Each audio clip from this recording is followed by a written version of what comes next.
Good evening and happy Tuesday to everybody who is watching. My name is RUWeebs and you are officially watching RUWeebs live on Paranormal Warehouse. I'm going to get on here and make sure that we are live before I go any further. I feel like maybe we are. Oh God, here we are. People are already watching. What the hell's wrong with these people? So, before I bring on my guest for tonight, I have to say a monumental thank you to everyone who tuned in last week to the very first episode of RUWeebs Live with Paranormal Warehouse. I was super nervous. It was one of those real butthole pucker moments that you're so worried about everything, all the technical aspects. And so I'm super grateful for everyone who tuned in, and to Chandler Altieri, who was my amazing guest on last week. So before we kind of dive into everything tonight, I want to give you guys a little heads up to something that is going on. From here on out, RUWeebs Live will not only be a live show on Tuesday nights, but we will also be a podcast. So you'll be able to find us through Paranormal Warehouse. The shows will be on as a podcast after the show airs. And so if you guys aren't able to tune in live, you can listen to us as a podcast. And so I'm going to post those links a little later. We're still developing all of our things here. And so thanks to everyone who is tuning in. I'm getting on the live feed right now. Oh gosh. Oh, hold on. I got to put you guys on mute. Sorry. Or I've got a whole lot of stuff going on. So to everyone who is watching right now, please tell me who you are. Tell me where you're watching from. If you are with a paranormal team, let us know. I would love to give you guys a shout out. To John Manuel, thank you for watching. Bonnie, hello. Kelly Morris, thank you so much for watching. Robert, hello to everyone. Andrea, hello from Italy. Thank you so much. Australia says hello from Robert. Thank you guys so much for tuning in. Brendan Shea, we love you. Thank you for watching. Daryl Marston just logged on. Don't pretend like you're not watching us right now, because you are. Bonnie says she's a truck driver in Wisconsin snow. Well, I'm a huge Green Bay Packers fan, so Bonnie, you take care. You watch yourself in this snow. Brendan Shea says, hey, Eric, you sexy stallion. Kelly says, hello from South Carolina. Alicia, hello. Nicola, Faye, Debbie, you guys, Jamie, thank you so much for tuning in tonight. If you guys have questions for us, please don't hesitate to tune in right now. Let us know where your questions are coming from. Tell us what you're thinking right now. Brian says, hi from Virginia with Ghost Hunt Weekends. Hey, Brian. How are you guys? You guys, thank you for tuning in. Tell us what's going on here. Chad Cornell tuning in live right now. So, I got to bring in tonight's guest. This sexy mofo that you see to my right here. What? He is somebody that I have known and worked with for quite some time now. Paranormal investigator, producer, such a talent in the paranormal field, Mr. Eric McGill. Eric. Wow. What just happened there? What? I have no idea. Who are you talking about? Eric is an amazing guy. And we had the chance, where did we meet last year, Eric? Like, we had talked for a while, but we actually met last year. Was it at Madison? The first time I met you was in an undisclosed location. Oh, that makes shit sound like super. And the first words you said to me were, my God, you smell terrific. And it resonated with me. So I wore cologne tonight in honor of that meeting, our first meeting. I can smell you from here, and it's amazing. So Yes. people are saying hello to you right now from the UK, Sue, Manitoba, Canada, Minnesota. Bonnie says, hello, Eric. Hi, Bonnie. So Eric is an amazing, amazing talent in the paranormal field, and we've had the absolute pleasure of linking up with Resident Undead. And Pleasure is mine. God, no, it's absolutely amazing. And so,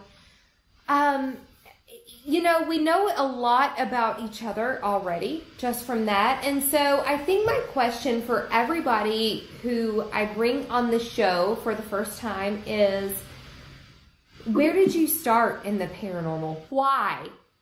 Why are you here? Why do you do this? You know, it's funny.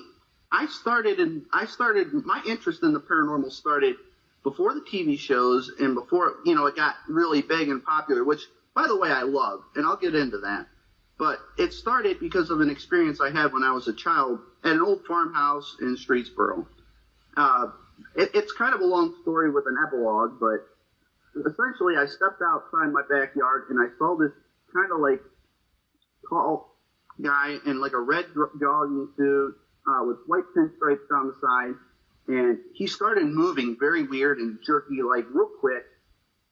And I knew even at that age that it wasn't natural, and I thought that this person was trying to scare me, because when they looked over and acknowledged that I was actually seeing them, this person, his eyes, first of all, they were like huge, like golf ball size, okay? And his teeth, the way he grinned at me, he bared his teeth and grinned at me. And it was terrifying. And then he walks across the yard, all jerky and weird like, and he falls into these, it's like this tall grass, and he disappears. And I'm freaking out, I'm crying, and, you know, in hindsight, I think I should have handled it a little better, but I run in the house, I get my dad, we go outside and look, find nothing. Because, you know, my dad's probably thinking some creep weirdos out there trying to scare me. And, you know, when I got older and realized, hey, that was probably a ghost. That's the only explanation for that, you know? And that's what really got me interested in it. I was like always into it after that, always trying to learn more and understand more. So, you know, after that, I was investigating, and I would share my experiences with people, and I could tell they weren't really interested, you know, because everybody has their own experiences, and they kind of just sit there and listen, and they're like, yeah, you're a liar, but guess what happened to me, you know? So I thought, well, the only way to get people to care about this is to do a production and get them to watch. You met super weird people like us, and they actually believed your weird shit, and they said, hey, come hang out with us. Gooseby says hello. Jerry says hi, everyone. Miranda says hi, everyone. So did you ever find out what this was that you were experiencing? Okay, so the epilogue to this story is, I was talking to my dad, I guess it was probably about 6 months ago, and I was telling him about this again. And he said, you know what? I never thought too much about this, but the landlord said that there was a young man who passed away on the property, and he was mentally disabled. And that might have been, he might have been trying to smile at me because he thought I was a friend out there to play with him. So now in hindsight, I'm looking back at this thinking, this spirit wasn't trying to scare me as much as he was trying to get me to come play, you know? Right. He was trying the face he was making and his teeth and everything, terrifying. But in hindsight now, knowing that full story, I'm wondering if what I witnessed might not have been that person. He was trying to connect with you on a level that he understood. Right. Steven says, what part of the U.S. are you from? I'm from West Virginia. Mm-hmm. And I'm from Ohio, Manaway, like central northern Ohio. And so Miranda says Connecticut. Hey, Candace. Addie Gaddis is watching. Addie. Absolutely. No. So you have this crazy experience as a child. And so how does that lead into the kind of work that you do right now, since I've met you, you are an incredible investigator, and we're going to talk about some of the stuff that you've had going on lately, and producer. So how do you take that to what you're doing right now? First of all, my head is swelling up. Thanks. Eric is going right now. You just blew my mind. No, he's amazing. I appreciate that. Well, as I said, I would go around and start telling people about my experiences, and then I would document them, and then I would share them with people, and they would hear these EVPs that I would catch and stuff, and they seemed like they were left unsatisfied or just kind of like, I don't really care, this is what happened to me, though. And then they would tell me, and I'm like, I just showed you this. So I think what happened was I was like, I got to get people to care about what's going on out there, because this is important to me. So I got into the production end of it. I thought, well, you know what? If I stand behind what I'm sharing, if I can literally put myself out there and share this in such a way where I'm standing behind it, you can see me. This is what it is. It's real. Then maybe people will take a more firm interest in it, and it did work. People started to watch and started to comment, and they really kind of clasped onto it, and that's what I wanted. I've always wanted to share this stuff on a wide scale to a large demographic who was interested. So I think that's how it evolved. And so you get to the point with the paranormal that you've had your own experiences, and you want to throw all of that out to the world. And so you kind of link up with these different paranormal teams. And so you have been with some amazing paranormal teams. And, you did Activision. And so in the last, year or so, you did the Haunted Case Files for a couple of different episodes, right? 5 in total. And it's funny because I get asked, when's the next time you're going to be on? And I'm like, well, this is the date they have. And then I'll go back like a week later and it's gone. I'm like, oh my God. Thank you, Travel Channel, because Travel Channel is always changing up. We had this conversation, always kind of changing up their stuff right there. So, yeah, it's, Haunted Case Files airs at different times, but some of the episodes that you have been part of were amazing. Well, hats off to the producers and the editors and the directors of that show, honestly, because they have to take everything that I tell them and wrap it up in 16 minutes and try to make it appeal to this huge audience that it's not as easy as it looks, honestly. My hats are off to them. They did a fantastic job, and honestly, it was a blast. I'll be honest with you. It was a cool trip out there to Canada, and who knows, maybe we'll get to do it again. It's so cool. Thanks to everybody who's still watching. Adrienne, Goose, Candace, Sam, hello, Susan, thanks to you guys. If you guys have questions for Eric, please don't hesitate to post them here in the comments. I'm still monitoring. Addie Gaddis is also helping me monitor some of the conversation that's going on here tonight. And so when you talk about the Haunted Case Files that you did with Travel Channel, can you give us kind of a synopsis of the episodes that you did there without giving too much away? What can everybody expect if they see you on the Travel Channel? Because I've watched you. It's amazing. You do such a phenomenal job of bringing all of this information to people in such a beautiful way. Well, again, a lot of that goes to the editors and the producers and the directors. I'm basically just answering the questions that they present to me based on the information that I gave to them. And one of the challenges, I think, is trying to convey all the personal experiences and tie them in with the evidence, because for television, it can't just be a book report. It's got to have some kind of emotion. They're trying to draw that out of you. how did this make you feel? So as we're working together and they're kind of coaching you along, you kind of get to where you understand that and it becomes more natural. But initially it's tough because as an investigator and not somebody who's sensitive or someone who's a psychic, it's really hard for me to draw conclusions based on some findings that we gathered. I have to rely on other people to kind of help me fill in the gaps there. That's one of the challenges of doing what we do. I don't know, like if you've watched Ectovision, when I would present the findings, we would kind of keep it open-ended, because we don't know why this spirit said this or why this thing happened. We just know that this wound up on one of our cameras and we don't know what it means, so we kind of always left it open-ended. And with kind of case files, you got to kind of tell them what you think it means. It's all about personal opinion because, none of us are truly experts in the field. We all kind of just go with the flow. Right. And it makes that part of it makes it challenging.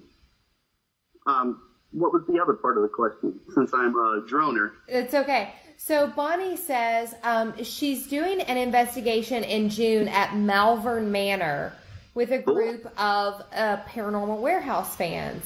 Do you have any tips for first investigation for us? I'll tell you the same thing I tell everybody. When you first start out, don't go out and buy like the big fancy cameras and the thermal cameras and everything. Just kind of start off with the kind of like the digital audio recorders, because honestly, that's some of my favorite stuff, and you get more of it. Because like I've had a thermal camera for almost 8 years, thermal video, and we've only ever gotten one hit on that I couldn't debunk. So it's like you spend all this money, you don't really need it.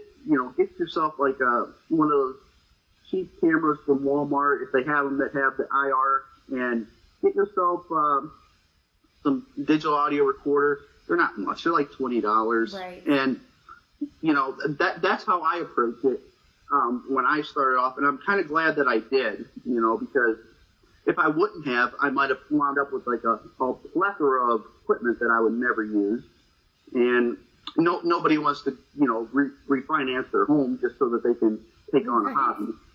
And you go back to these very basic kind of evidence when you talk about it. I remember the first investigation that I did, and I went in literally with nothing more than a digital recorder and got the absolute best EVP evidence that I've ever gotten in any type of investigation. From the very first investigation that I ever did in the basement of a Civil War slave house in West Virginia. And so it's almost like when you don't expect it, that's when it's going to happen. Sam McBain wants to know, have any of the cases you've done made a big impact on you? I'll tell you what, I don't know if this is a case or if it's just, when I first started out, I was always kind of a goofball, as you know, and I was kind of going to approach investigations that way. Because I always feel like if you're lighthearted and you're making light and joking around, like, you're more approachable. That was my theory on it. So, like, if I'm joking around with people near me and everything, then I'm thinking, well, I'm going to entice a spirit to come trying to join in the conversation. So, I was doing that throughout the night. And later on, we decided to use a Ouija board. No. Yeah, I don't know about that. I actually don't have a problem with Ouija boards. To me, they're no different than digital audio recorders. Right. With one quick difference that I'll go, like, so when you're using a Ouija board, the theory is that you're channeling. The energy is coming through you, So, but the same can be said with a digital audio recorder, because you're holding it and you're asking for a response, So, to me, I don't believe that there's a demon at Toys R Us that's possessing the Ouija board when you go and buy it. I could be wrong, but just my personal belief. I hope I don't sound like an arrogant jerk, but okay. So I'm using this Ouija board, right? Moving on. I'm using this Ouija board, and I'm like, okay, ideomotor effect. What if I'm moving this planchette and, I'm just getting what I want to see right now? I said, blindfold me. And there was video of this. It actually spelled out the word that I asked for with my pinky on it. And it was like moving around and everything. I don't have the video anymore. I'm very sorry about that. So I go home, and I'm feeling weird. Like, I don't normally feel like this. So I come home, and I start watching some really crazy stuff. And it's stuff I wouldn't normally watch. And, this is a PC show, so I'm not going to say why or what I was watching. It was just, I was totally acting out of character. You can tell us, Eric, I want to know what you were watching. This is at least PG-13, if not better. We, with Paranormal Warehouse, some of us have had, explicit ratings. You can tell me. Well, it's also very personal to me, and it was very sad.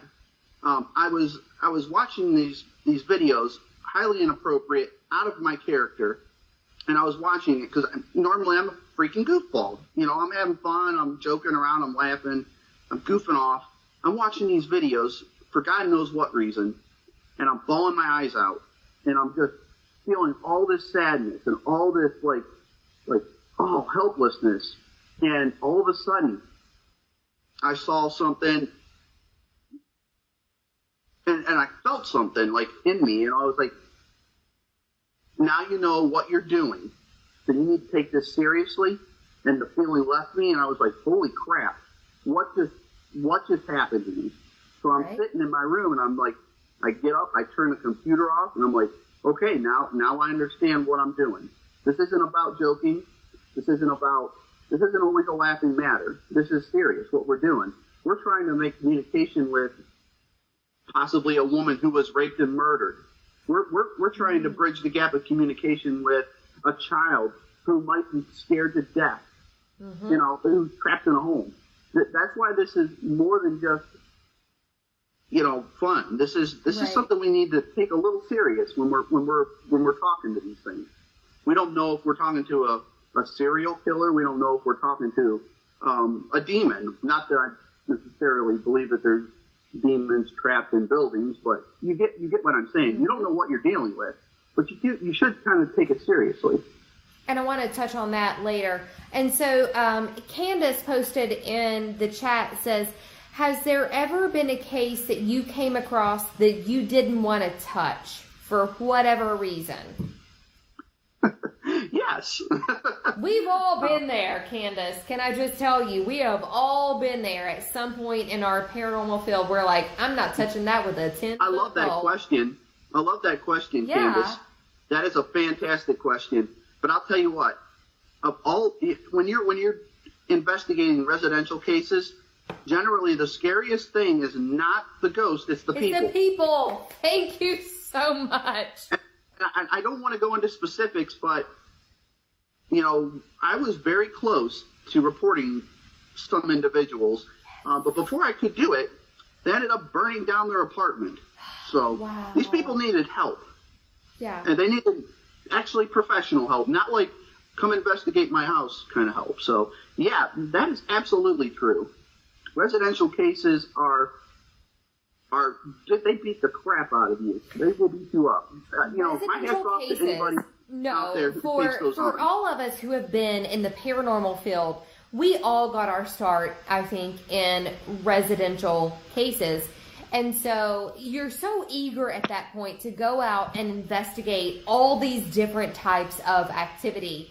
And I remember the first team that we started, we sent out this questionnaire about all this information that we wanted to gather from people. And we asked some really hardcore questions, right down to the fact of, does anyone in your family have any type of psychological, are they receiving treatment for that? Are they on medications for that sort of thing? And you would find out that people would tell you what they wanted you to know. Yeah. And it's so difficult because you realize these people are grasping at straws sometimes for this different, they want to think that it's not something within that area. Rather than accept conventional causes for what they're experiencing, they automatically leap to the conclusion that what they're experiencing is paranormal. Right. And one problem with asking somebody if they are, taking medication or if they're, using illegal substances is that, and this is one thing I always told the team, one thing that you can always count on is people are going to lie. Right. That's the one thing. And not all people, but people who want something to be paranormal, they're not lying to you necessarily on purpose. It's just they're convinced in their mind that what they're experiencing is paranormal, and it's not a lie to them. It's not. It's not because it's something that they believe it's having. Sam says the living can hurt you more than the dead. Sometimes, Absolutely. yes, they can. Yeah. Adrian says recent death is also best to avoid. We've all been in that situation too. Steven says he needs a psychic reading. Mindy, hello guys. Paul's watching. Stephen Burke says he is a medium. Stephen, you guys are welcome to share. Kayla says she didn't believe in ghosts until she saw one. And so you go back to the very first investigations that you did, I think, as a paranormal investigator, and you've been through all of these different types of situations. You've seen things that you felt like were paranormal, and you've been through things that you felt like were paranormal. And so there are a couple questions that I love to ask the investigators that I have worked with before. And I think the first one that I would ask you would be, have you ever witnessed what you would consider to be a demonic possession or demonic activity? Well, that's tricky. Demonic is demon-like, so that's not really a demon. Demonic could mean evil spirit. It could mean intelligent spirit. It depends on where you get the definition. So it's a very good chance that we've encountered one and didn't know it, couldn't identify it because, a spirit incognito can be a girl of 7 years old. It can be, an angry old man. It could be a sweet old woman, masquerading as a grandmother. Because it's so hard to really know for sure. And when you get scratched or something, that's the other thing. People automatically go, 3 scratch marks, that means a demon. Where is that in any book? Where is that a fact? Could that just be a spirit trying to get your attention and not knowing how gently to touch you, or not necessarily understanding what they're doing, and they're just trying to get your attention? We don't know. So, I've been scratched before. I've been touched before. That doesn't mean that it's demonic. It just means it could be a polite way of a spirit trying to get your attention. And that's how I've always interpreted it myself, personally. Because, nobody wants to be watched, I don't think. So if a spirit's around, maybe a polite way of letting you know is to get your attention. It makes sense to me. So as far as definite demonic presence, I'm sorry, I can't say. I think we've all been there. Anyone who is part of the paranormal field, I've been asked to be part of what people would consider exorcisms at any point. One time in my paranormal career, someone asked me to be part of what they would consider an exorcism, and I absolutely said no, because that is not my area of expertise. I can go out and look for ghosts all day, but when you're talking about demons, this is something that is totally different, and I'm not comfortable with at all. So do you think you've ever been part of what you would consider an exorcism, or even asked to be part of an exorcism? See, yes, I've been asked to be part of exorcisms, and like yourself, I would turn it down very swiftly. I believe more so in oppression as opposed to possession. I believe that a presence can possibly influence your feelings, your emotions, but as far as taking control of a person legitimately, I've never had the displeasure of witnessing that, and I'm glad, and I probably would quickly and always push that aside because that's not my area of expertise. This is not my interest. I couldn't help even if I wanted to. I wouldn't know where to start. It's not something that I got into this for. I didn't want to start becoming Bob Larson with the cross and, exorcising the demons. That was never my thing. I have to admit, one of my dirty pleasures was I tried to watch it, and when Bob Larson was doing that on Sci-Fi there years and years ago, right. And even at the time I was like, dude, I don't know about you. Right.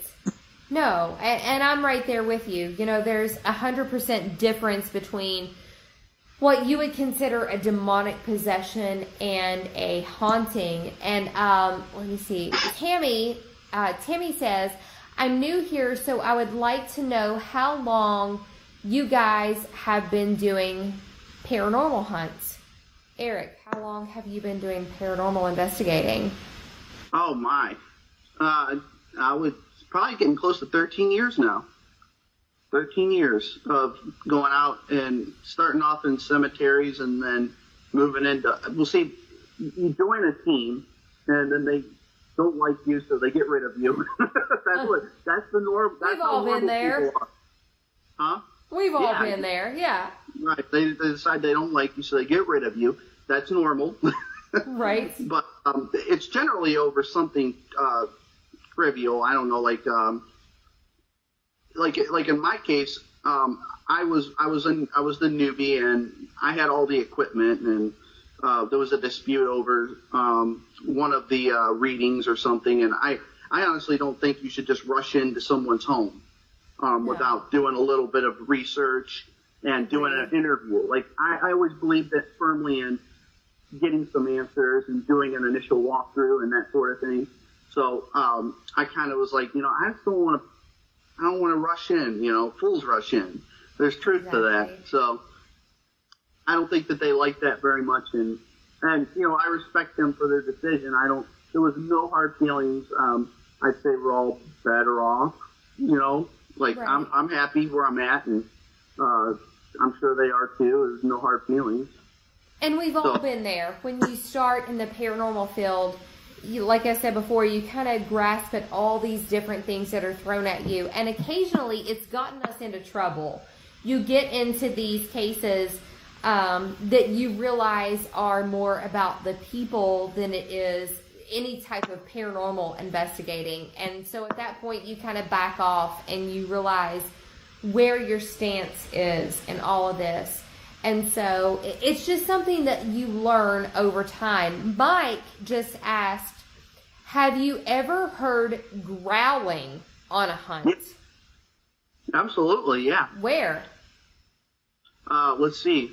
Monroe House. Oh. So, yeah, that's a good place. That's a good place for growls. And you've been there. Yeah, I mean, they don't call it the demon house for nothing. That's exactly right. Yeah, that's a wicked place, man. Not wicked like in an evil way, just like activities off the hook. You really think, though, that it's not, there's no type of, I don't want to say demonic, but inhuman activity at Monroe?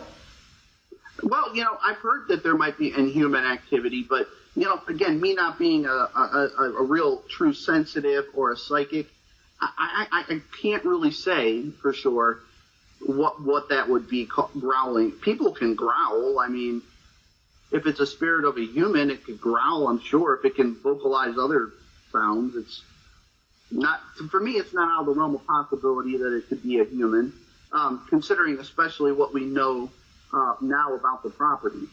It makes sense that it could be somebody trying to, kind of get people away, possibly. Who knows? But growling is really creepy. I remember the first time I heard growling, I was at a cemetery, and the guy who was next to me, who I was investigating with, he jumped like, God, it looked like he jumped up to past my waist, just straight up in the air when he heard it. And then I felt this thud on the ground. It was crazy. So, yeah, growling's a thing. That's real. The only time, I've been to Monroe House one time, and we were doing a resident undead shoot there, and Michelle Belanger was with us. And, Michelle is this amazing human.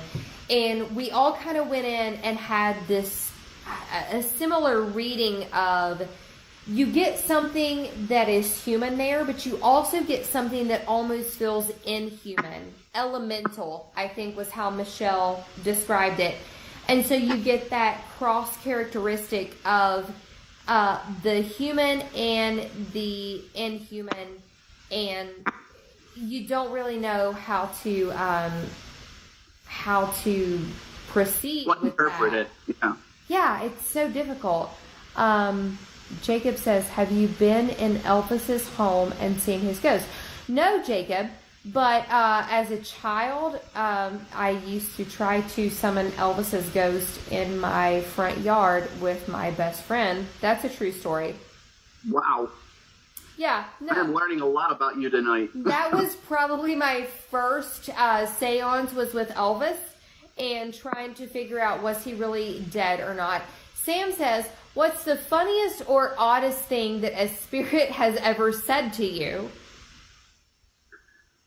Wow. I mean, generally they don't say funny stuff, at least not like in context that I can figure out. It's more like help or hey or no or get out. Those that, as cliche as it sounds, that's what we get a lot of times. It's those really short, direct responses. But right. I'll tell you, some of the funnier things that I've seen are like, I was at Hillview Manor, and we were walking through these big double doors, and one of the funniest things is this, I think it was paranormal, this door just slammed shut on its own right after this girl passed through it, and she darted screaming. It's one of the funniest things I've ever seen on an investigation. And if it was a spirit that did it, that's a heck of a sense of humor. I loved it. You have these experiences that you take people with you, and you say, this is awesome, and you want to experience the paranormal, but you've also got that, little bit of, I'm just going to be a hard ass in this and say, I'm going to get in there, and I'm really going to see how I can initiate you into this group. And I've been there. Trust me, my initiative group was probably in Old South Pittsburgh Hospital. And it's one of those places that was crazy. Give me just a second here.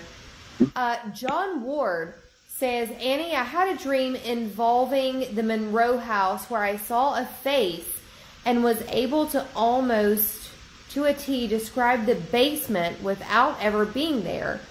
It was the same face you guys drew and showed during your episode. Sean Gilmore also saw it. That's amazing. If you have experiences like that, that you can connect with a location that you've never been in before. And I've done that before with different locations. And actually the first location that I ever experienced that I connected with before I ever went to was a Prospect Place. Yeah. Oh, shit. That place was full of something that I did not understand. I've been there multiple times and had dreams and things that I did not expect come from Prospect Place. Heather Roush wants to know, what's your favorite tool to use during an investigation? Yeah, my favorite tool, it's kind of weird. Can I just say all of them? Because I love to use. Yeah. I love to use them all. And EMF detectors are good because I'm not sensitive to EMF, so just being able to detect the presence and use that as a form of communication is wonderful. Digital audio recorders, I really love those. Video is great because you get to capture everybody in the room, and then you can kind of use that to validate that the sound that you captured wasn't somebody in the room. And really, my favorite, I guess, is it's a toss-up between digital audio recorder and video camera.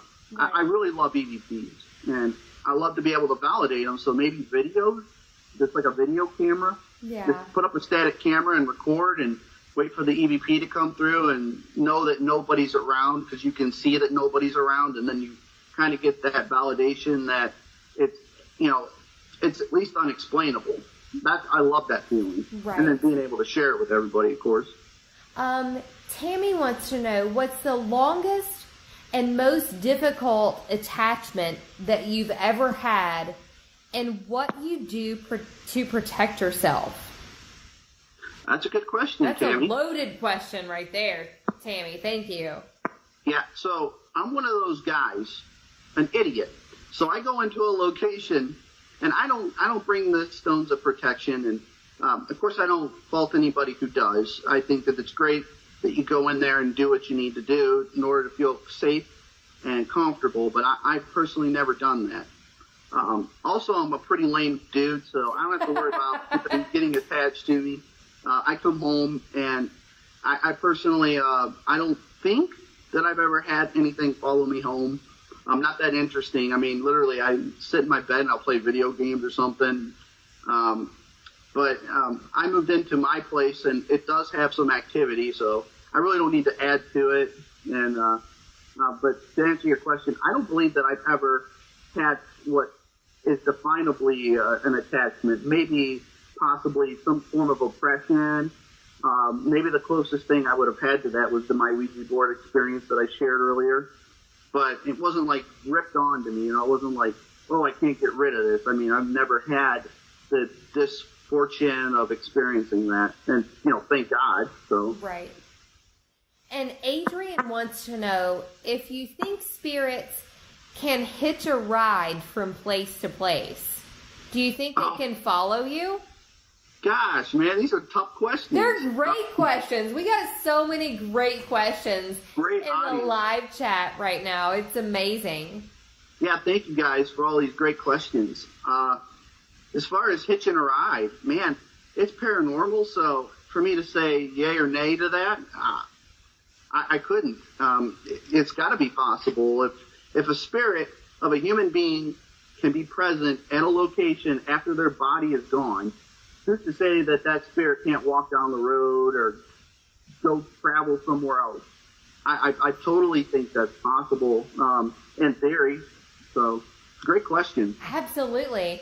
No, Steven says, have you been drawn to one or two locations that you continually go to because you get good results, or a place that gives you more validation? Yes. I have like a secret pleasure. I don't share with people because do share. We got to know right now. Well, I can't. But it's so sweet when you get there. Like one time, and here's the crappy thing: you can't go there and expect to capture anything. And really be able to share it because it's outside. But I swear to the Lord in the sky, I don't care. I went there, and the dead of winter, it was 0 degrees outside when we got there. And we were getting ready to leave. And I swear, as we were leaving, all the way across this place, there were footprints in the snow that weren't ours. And the reason I knew it wasn't ours, because they were bare footprints. Somebody took off their shoes and walked right behind us. Who in the world would have thought, that this would happen? And right beside of it, and this is even weirder, there was like this, like 3-clawed, thing right beside of it walking. Like 3-point claws. It's like, I don't know, maybe a foot long. But honestly, that could be anything, I guess. But the bare footprints, that was unmistakable. Somebody took their shoes off and walked through that snow when we weren't when we were there and we didn't notice, and that's highly unlikely. Are you leaning more towards like Native American when you're talking that sort of thing? Well,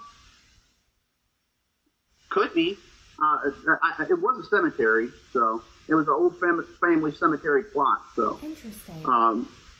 It's possible that it was built on something that maybe shouldn't have been, or it's possible that since it's a family cemetery plot, that the family's just kind of sticking around. Who knows? I just know that every time I go there, something crazy would happen. Sometimes seeming inhuman, by the way. Well, number one, I want to go to where, like the place that you're talking about right now. Yeah. And there's No a place doubt. here in West Virginia that I would love to take you, because when you say that sort of thing, it reminds me of a place here that is called Lake Shawnee. Oh, okay. Oh, shit. Lake Shawnee has had some stuff. I did an episode of the Dead Files that talked about Lake Shawnee about 1.5 years ago.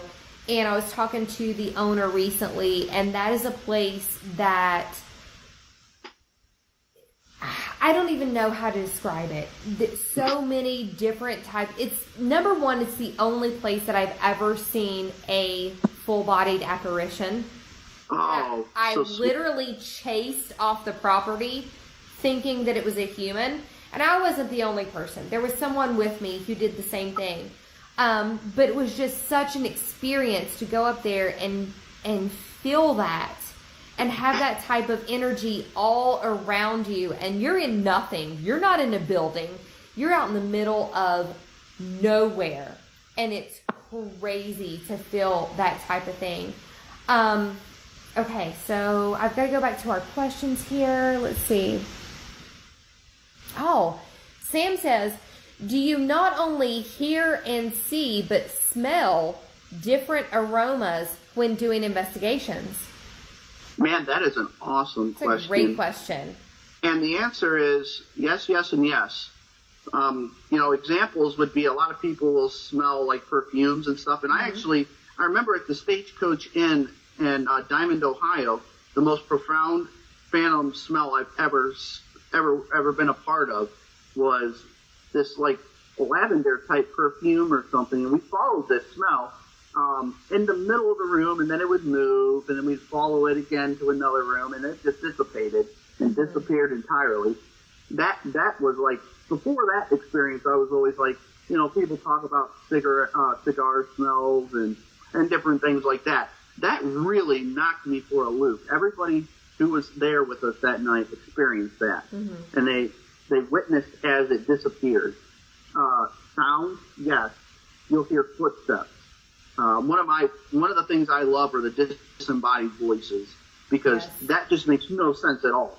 How can something without any vocal cords or any physical, presence make an audible sound, physical vibrations going through the air and allowing you to hear? That just blows my mind. So all those things, yes, that to me, there's truth to it. Absolutely. Josh wants to know, do I have to pay to go with you guys?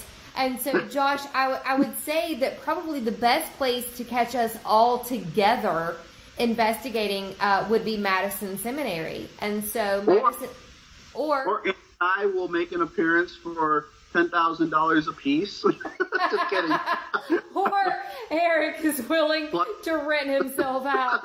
Don't repeat that. That's fine. We don't charge money for that. We don't. So Madison Seminary is probably the best place to catch all of us together. It's in the very most northern part of Ohio, above Cleveland, right on Lake Erie. And honestly, is it Sam that asked that? It was Josh. Josh. And honestly, we're honored that you would ask. Absolutely. In such a humble way. Thank you so much. That's a lot. But no, we would never. We're honored that you would want to meet us. So that's really sweet of. Well, I don't want to sound like a weirdo, but that was really nice of you to say that. He's super weird, but in all honesty, we love that people want to come up there and investigate with us. So if you're interested in investigating with Eric and I or any of the people from a Resident Undead, probably the best place to catch us all together would be Madison Seminary. And you guys can go to their Facebook page and find times that we are all going to be together at that location that we can all investigate together. Let's see here. Adrian asking a question. Says, do you believe that you can see a person on the street and not realize that it's actually a ghost? Yeah. Wow, my brain hurts. Your brain hurts. This is not an easy show, Eric. You're going to question whether or not you do this again or not. Yeah, no, I love it. And honestly, the interaction with everybody has been phenomenal. I just want to say that. Great. I don't Thank have you time guys right now. so much. This is awesome. So, can that happen? I think so, but I've had it happen before, Eric. Can I just tell you that? When? Okay, so there have been times that I have been interacting with things, and one in particular that I remember that was here in West Virginia, and there was a local place that was always reported to be haunted, whatever. And I drove by there, and there was someone in the car with me, and it was late at night. And I remember driving by, and as I drove by this location, there was this man standing on the side of the road. And I'm like, what is this guy doing over there? And the person in the car with me says, who are you talking about? And I'm like, that guy that's standing right there on the road. So the person who was in the car with me did not see the person who is standing there on the road. And so it makes you question everything that you just saw. Did I really see someone just standing there? Was that just my imagination? Or was this some type of sensitivity coming through? I think all of us who have been in the paranormal have experienced that moment where you say, was this real? Did I just see this? And can somebody else quantify what I just saw? Yeah, and if you're out in a big crowd, like, that's why I'm saying it's possible. The claims are certainly there, the claims of activity, but the documentation, it's really hard to document it and share it as a potential, this could have happened because there's tons of people, and how easy is it to disappear in a crowd? You don't need to be a ghost to do that. So, yeah, I would say absolutely possible. And to your experience, I mean, it just adds to that, Yeah. Kim says this is all bullshit. And so to Kim, I would say, hi, Kim. Hi, Kim. There are people who think this is all bullshit. And I would say, what's that? Tell her that you love her. And, we all love you. And we've all been in that point where we all want to think that some of the stuff that we think is bullshit. She said it's proven by professionals that there's no such thing as the paranormal.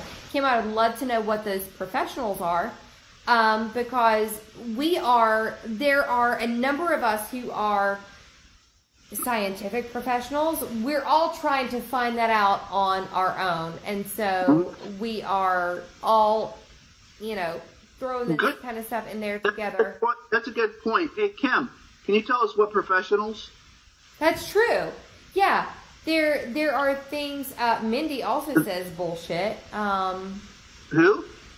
Mindy Jackson says bullshit, but I don't know if that's like bullshit to that answer or bullshit to... Oh, yeah. Well, prove that there's no such thing as the paranormal. I would love to know what they're talking about. That's a weird statement, because there's a lot of things we don't understand. There are so many things. When you're talking about the paranormal, it's above the normal. Yeah.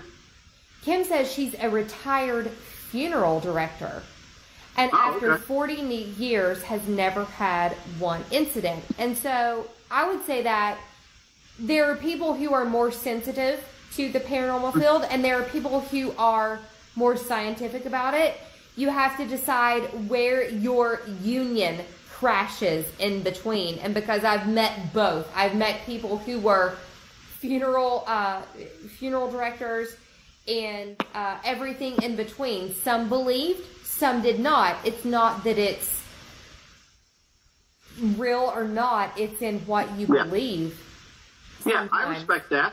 Mike, we've got 5 minutes left crap. I know we're so close to the end, and we have so many questions right now. Mike says, is there any new tech coming out to help paranormal research? Oh man, I was kind of looking a couple weeks ago, and there is some interesting things. But what's weird is there's so much existing right now that's not specifically designated for paranormal investigating that I would really like to see people start to incorporate. Mm-hmm. Maybe I know people have been using Geiger counters here and there, but I don't think they're using the right one. What we need to use is something that's ultra sensitive and gives us immediate results, just like an EMF detector. That's what I want to see. I want to see people start using, smoke detectors. See if a manifestation is creating, carbon monoxide particles. Right. I want to see us using some of these things and incorporating those into paranormal investigating. That's because really it's all theory-based and how we detect them, spirits being detected. And I think that we should try to maybe, since there's not a lot of revenue being generated in the paranormal field, mm-hmm. I don't think that businesses are focusing on creating, new equipment for it.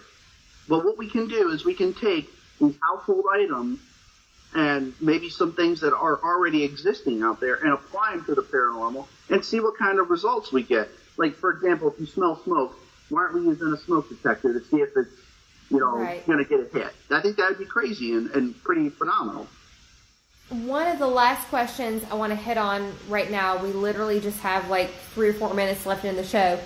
It goes quick. I know, right?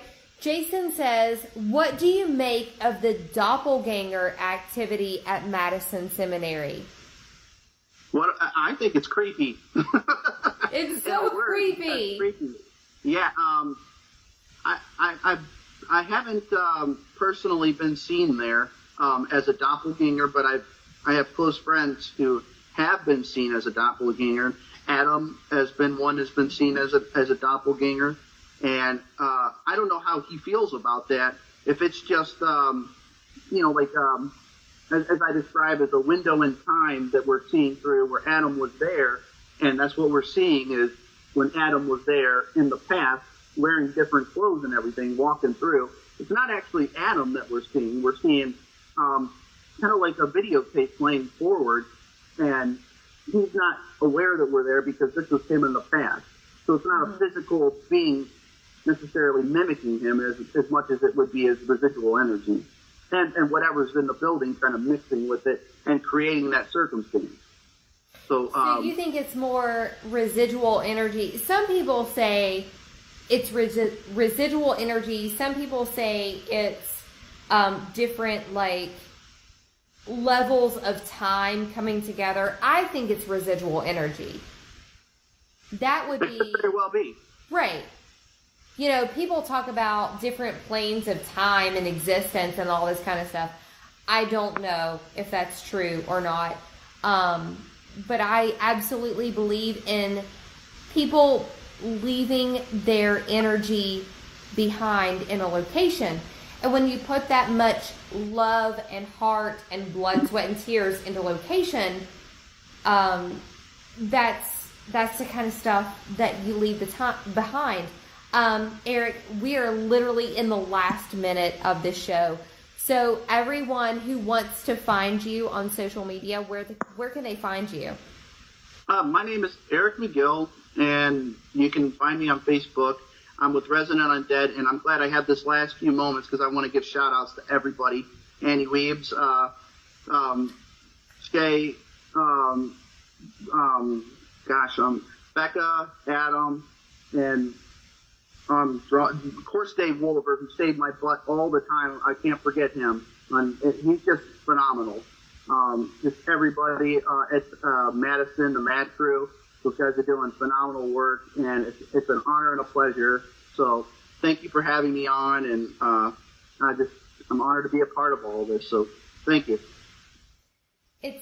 Eric is such a great talent in this, and he's this very fine line between science and art, and it's this beautiful thing that all comes together. So guys, we are drawing to the end of this week's episode of RUWeebs Live. Thanks to everyone who has tuned in to this week's episode. People are still commenting in the chat. Please feel free to continue to do that. We will try to answer your questions as we can. But until then, you guys stay tuned. Next week, Tuesday at 8 p.m. Eastern Standard Time on Paranormal Warehouse for another episode of RUWeebs Live. Good night, guys. Thank you.